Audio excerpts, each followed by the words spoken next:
kapatid, dito po kami sa lokal ng Yangka Concepcion, Tarlac. Oh. Kami si Brad Rio, yan. Oh, yan oh, may billboard sila oh. Oh. Yan ang mga kapatid. Oh. Diba? Ang ganda ng lokal nila mga kapatid. Dito sa lokal ng Concepcion, oh, Yangka. Yan.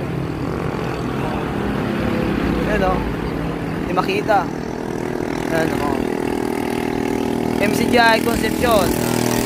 Hinintay namin yung kapatid papuntang Gayaman. Yan o. Duty ng Gayaman mamaya. Hintay kami. Si Brad Rio. Si Brad Greg andun sa loob. Yan sa si Brad Greg. Yan o. Maluwag pa sa likod o. Yan o. Ganda. Maluwag dito sa lokal ng Concepcion Yangka.